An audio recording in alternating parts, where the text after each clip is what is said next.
La fin des couvertures chauffantes donne des migraines à Pirelli. La surchauffe de retour, oh non.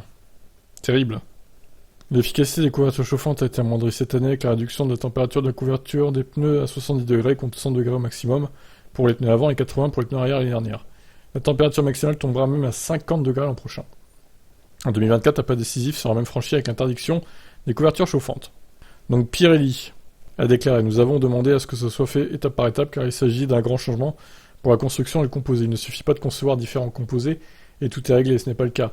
Car avec ces voitures et leurs performances, nous estimons que l'augmentation de la pression en fonction des températures du pneu pourrait être supérieure à 12 PSI, ça change tout. Une option pourrait être de faire rouler les pneus de F1 avec une pression de 30 PSI contre autour de 20 actuellement. Mais cet objectif est-il vraiment réaliste? Une berline roule aussi avec 30 PSI.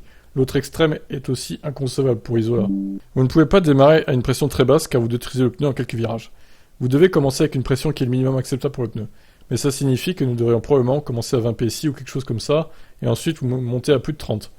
La situation est donc complètement différente, et nous devons concevoir une nouvelle construction afin d'avoir beaucoup plus de stabilité en cas de changement de pression. Ça signifie que nous devons augmenter la pression minimale, et que le delta de pression entre le pneu froid et le pneu chaud est beaucoup plus élevé, et ça change tout.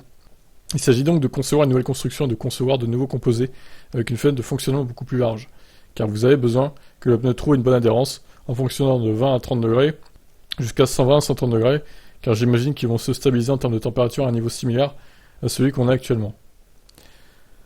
Ah putain, c'est long. Oh, j'ai pas envie de finir en vrai. Donc voilà, en gros, la surchauffe pourrait être de retour, mais est-ce que c'est une bonne idée au final d'interdire les couvertures chauffantes si la surchauffe est de retour? Je me pose la question. Qui dit surchauffe dit que les pilotes vont pas pouvoir attaquer à fond, dit donc des courses un peu insipides finalement, où ils se font que se suivre. C'est pas ce qu'on veut en F1. Hein. Donc moi je me pose des questions là. Qu'est-ce que vous en pensez vous?